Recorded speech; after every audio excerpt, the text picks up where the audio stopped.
মগরা নদীতে কেন্দ্র করে গড়ে ওঠে জেলার শহর নেত্রকোনা। নদীটির সঙ্গে যেন এই অঞ্চলের মানুষের প্রাণের সম্পর্ক, কিন্তু এক সময়ের খরস্রোতা মগরা জৌল হারিয়ে পড়েছে চরম অস্তিত্ব সংকটে। এর প্রধান কারণ নদী খনন না করা, অবৈধ দখল আর দূষণ। এর বিরূপ প্রভাব পড়েছে নদী তীরের মানুষের জীবনও। দখল মুক্ত করে মগরার পুরনো যৌবন ফিরিয়ে আনার দাবি জানিয়েছেন স্থানীয়রা। সহকর্মী জিয়াউর রহমানের রিপোর্ট জানাচ্ছেন শামীম হোসেন। ১৪৮ কিলোমিটার দৈর্ঘ্যের মগরা নদী নেত্রকোনা জেলা শহরকে সাপের মতো পেঁচিয়ে রেখেছে মগরার ৭ কিলোমিটার। তবে এই অংশটুকু নিয়ে চরম ভোগান্তিতে পড়েছেন নগরবাসী। একসময় এই নদীর পানি কৃষিকাজ সহ দৈনন্দিন কাজে ব্যবহার করতেন জেলা শহরের সর্বস্তরের মানুষ। কিন্তু নিয়ম নীতির তোয়াক্কা না করে স্থানীয়রা অবৈধ দখল করে স্থাপনা নির্মাণ করা ও ময়লা আবর্জনা ফেলায় মগরার পানির প্রবাহ থেমে গেছে। জেলা প্রশাসন জানায় নদীটিতে ৩২১টি অবৈধ স্থাপনা রয়েছে, তবে স্থানীয়দের মতে সংখ্যাটা প্রায় ৫ শতাধিক।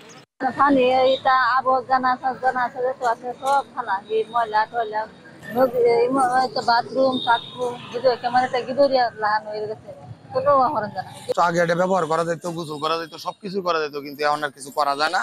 হ্যাঁ, একবারে ময়লা পানি বন্ধ।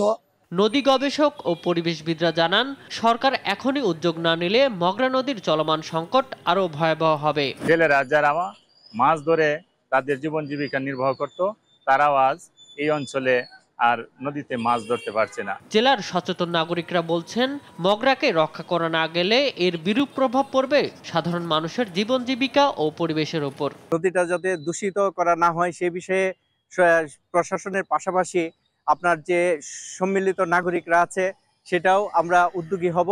মগরা নদী রক্ষায় প্রয়োজনীয় সব ব্যবস্থা গ্রহণের কথা জানান নেত্রকোনা পৌরসভার প্রশাসক।